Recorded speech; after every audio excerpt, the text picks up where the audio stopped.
प्रभु तरु तर्क पिटार पर ते किए आपु समान।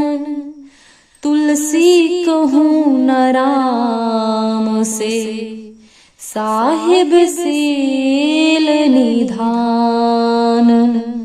जय सिया राम भाइयों और बहनों, मैं हूं प्रियंका तिवारी। मेरे चैनल में आप सभी का बहुत बहुत स्वागत है।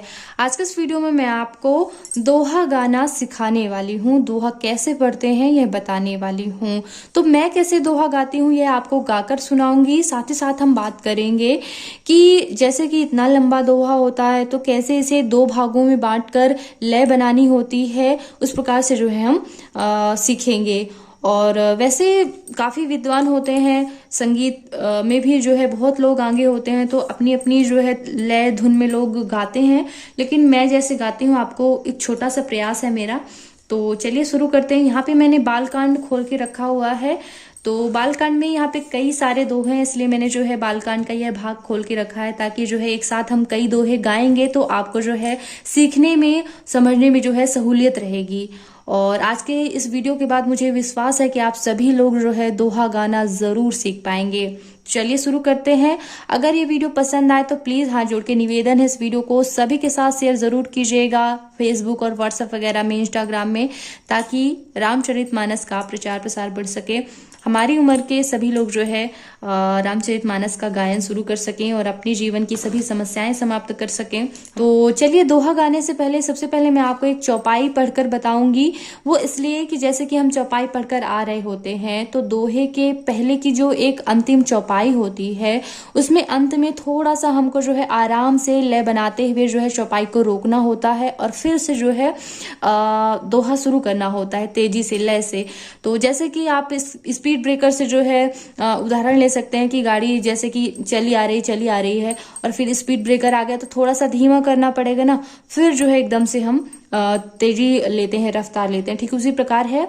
तो मैं सबसे पहले आपको चौपाई गाकर बताती हूँ, फिर आप ध्यान दीजिएगा कि यहाँ पर मैंने कैसे रोका है, फिर यहाँ से मैंने कैसे शुरू किया है।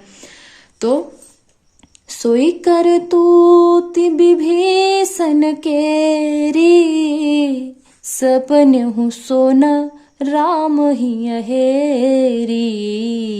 ते भरतहि भेटत सनमाने, राजसभा रघुबीर बखाने। देखा आपने कि कैसे मैंने यहाँ पर रोका, राजसभा रघुबीर बखाने। प्रभु तरु तर्क पिटार पर ते किए आपु समान। तुलसी कहूँ न राम से साहिब सील निधान। सियावर रामचंद्र की जय। तो ये मैंने आपको दोहा गाकर सुनाया। चलिए अब बात करते हैं कैसे दोहे को दो भाग में जो है बांटना होता है। सबसे पहले आप यहाँ समझ ही गए होंगे कि यहाँ पे थोड़ा सा आराम से जो है लय बनानी है, रोकते हुए चौपाई को, फिर एकदम से जो है लय तेज करनी है शुरू करते हुए। तो कोई भी जो दोहा होता है उसको दो दो भाग में हमको बांट लेना चाहिए। देखिए दोहे में जो है 13 11 परियति होती है, यानी कि जैसे कि ये एक लाइन है तो हमको जैसे हम बांटेंगे तो पहला पार्ट हमारा बड़ा होगा, पहला भाग हम बड़ा बनाएंगे और दूसरा पार्ट जो है, दूसरा भाग हम छोटा बनाएंगे। ठीक है। तो जैसे कि अगर कुल मिलाकर 8 शब्द हैं तो हमको जो है 4 4 में हम बांट लेंगे, और 9 शब्द हैं तो 5 और 9 शब्द में हम बांट लेंगे। और देखिए गाते गाते अभ्यास हो जाएगा, इसकी कोई दिक्कत नहीं है कि आप गिनती लेकर के बैठ जाएं, कोई इसमें बात नहीं है, बस आधा आधा आपको पढ़ना है। तो कैसे, देखिए, प्रभु तरु तर्क पिटार पर, यहाँ पे मैंने पर तक इसको बांटा, ऐसे आपको थोड़ा सा साउंड तेज करके यहाँ से आपको पढ़ना है। प्रभु तरु तर्क पिटार पर, फिर यहाँ से ते किए आपु समान। दूसरा भाग आपको कैसे पढ़ना है ध्यान दीजिएगा, अलग अलग करके पढ़ना है। ते किए आपु समान, यानी कि अलग अलग, ते किए आपु समान, ऐसे आपको लय बनाकर जोड़ते हुए जो है अलग अलग करके शब्द पढ़ना है। ठीक है। फिर तुलसी कहूँ न राम से, साहिब सील निधान। हर दोहे में कि जैसे मैं लय बनाती हूँ वही आपको बता रही हूँ, ये कोई नियम नहीं है कि आपको इसी तरह गाना है। मैं कैसे लय बनाती हूँ, इस प्रकार से अच्छी लय आती है तो आप इस तरह से भी समझ सकते हैं। दूसरी लाइन में मैं क्या करती हूँ कि दूसरी लाइन का जो अंतिम शब्द होता है, और आप इसे चौथा भाग समझ सकते हैं ना, एक भाग, दो भाग, तीसरा भाग, चौथा भाग। तो चौथे भाग का जो अंतिम शब्द होता है और दूसरे का जो भी अंतिम शब्द होता है उसको मैं थोड़ा सा ज्यादा खींचती हूँ, ज्यादा टाइम तक पढ़ती हूँ। जैसे ये है से है, इसमें सील निधान है तो हम पढ़ेंगे से, साहिब सील निधान, यानी कि जो अंतिम शब्द है उसको हम ज्यादा टाइम तक खींच के पढ़ेंगे। ठीक है। तुलसी कहूँ न राम से, साहिब सील निधान। इधर पे आपको जो है थोड़ा सा आवाज को खींचते हुए गाना है। अब अगला हम पढ़ के देखते हैं। राम निकाई रावरी है। ठीक है, मैंने कैसे पढ़ा, 4 पार्ट में मैंने बांटा इसको। 13 गेरा परियति होती है, यानी कि पहला पार्ट ज्यादा रहेगा, 13 रहेगा, और दूसरा पार्ट जो है छोटा रहेगा। ठीक है, तो मैंने यहाँ पे 4 शब्द फिर 3 शब्द लिए हैं। राम निकाई रावरी है, सब ही को नीक, जो यह साची है सदा, तोतनी को तुलसीक। देखा आपने, मैंने तुलसी को ज्यादा खींचा और सदा को ज्यादा खींचा, तो इस प्रकार से पढ़ना है।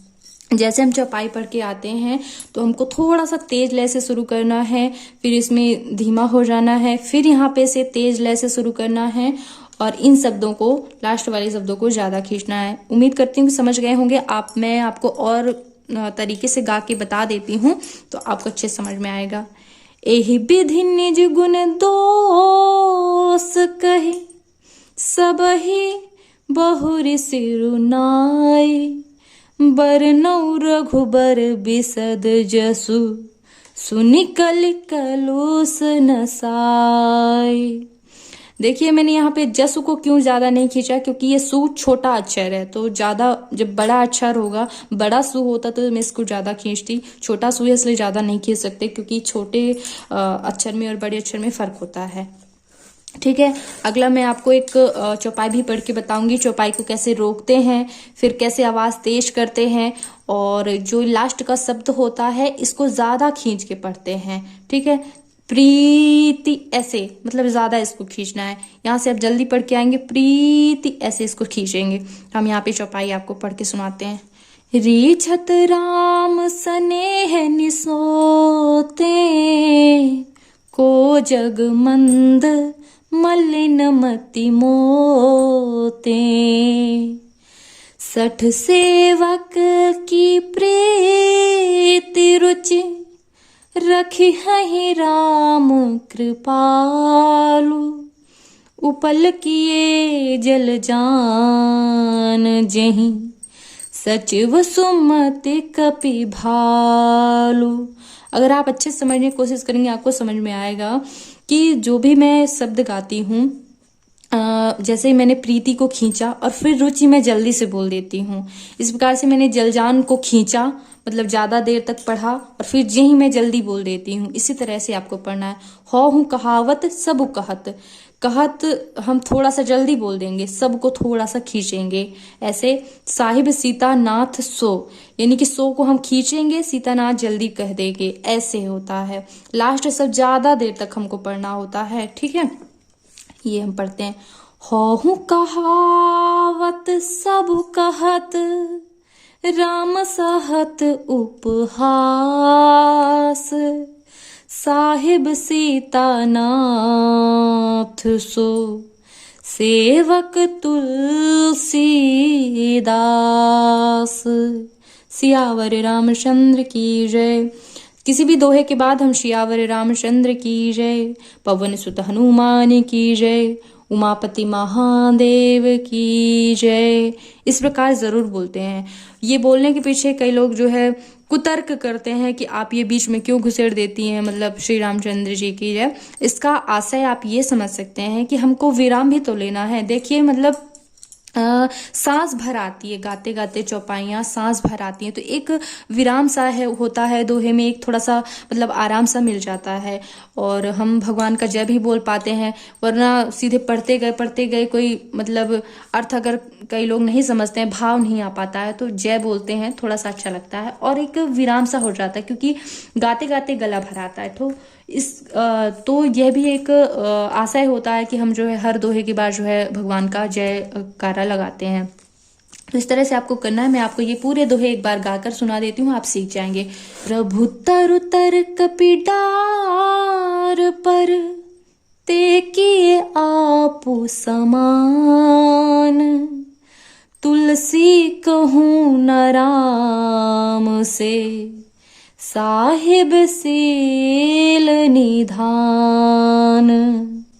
राम निकाई रावरी है सब ही को नीक, जो यह साची है सदा तो नीको तुलसीक। एहि विधि निज गुण दोष कहे सब ही बहुरी सिरुनाय, बरनौ रघुबर बिसद जसु सुनि कलि कलुष नसाय। सियावर रामचंद्र की जय। एक बात और ध्यान रखिएगा कि अगर आप चौपाई गाते गाते जो है यहाँ पे थोड़ा सा तरीके से अगर आप रुकावट नहीं लाएंगे, यानी कि बड़े आराम से आपको यहाँ पर रोकना है, जैसे कि स्पीड रोकी जाती है उसी प्रकार से मतलब तरीके से यहाँ पे अगर लय नहीं बनाएंगे तो फिर ये आपसे जो है लय यहाँ पे भूल जाएगी। जैसे यहाँ पर रघुबीर बखाने, ऐसे आप अगर यहाँ पे नहीं रोकेंगे तो यहाँ पे आप फिर से नहीं शुरू कर पाएंगे, भूल जाता है। तो ये ध्यान रखिएगा, चौपाई जो है जो अंतिम वाली होती है उसको थोड़ा सा अच्छे से रोकना होता है। उम्मीद करती हूँ कि आपको ये समझ में आया होगा कि कैसे दोहा आप गा सकते हैं। आप अगर कमेंट करेंगे तो मैं और कई तरीकों से जो है आपको दोहा गाना सिखाऊंगी, लेकिन ये मेरा मेन है, मैं इसी तरह से ज़्यादातर जो है गाती हूँ। पूरा जो है मैंने पूरी रामचरितमानस प्रियनील व्लॉग्स मेरे एक चैनल है तो उसमें मैंने डाली हुई है पूरी रामचरितमानस इस तरह से ग्रंथ दिखाते हुए, तो आप सीख भी सकते हैं। कई भाई बहनों का जो है प्रश्न होता है कि हम नहीं गा पा रहे हैं, अवधि नहीं गा पा रहे हैं या फिर संस्कृत के श्लोक है तो नहीं गा पा रहे हैं, तो एक एक चीज मैंने गा के ग्रंथ में दिखाते हुए जो है गाई है, तो आप वहां से सीख सकते हैं और आप सुनने का भी जो है लाभ ले सकते हैं। नहीं बन रहा है तो श्रवण का भी उतना ही फल होता है, लेकिन हाँ एक आसन पर बैठकर जो है सुनना चाहिए, तो सुनने का भी फल लिया जा सकता है। जरूर आइएगा, प्रियनील ब्लॉग्स में मैंने पूरी रामचरितमानस वीडियो दी हुई है और इस चैनल को सब्सक्राइब करना बिल्कुल मत भूलिएगा। इस वीडियो को जो है बहुत सारे लोगों के साथ शेयर जरूर कीजिएगा। तो फिर मिलते हैं अगले रामचरितमानस के वीडियो के साथ। वीडियो देखने के लिए बहुत बहुत धन्यवाद। ओम नमः शिवाय।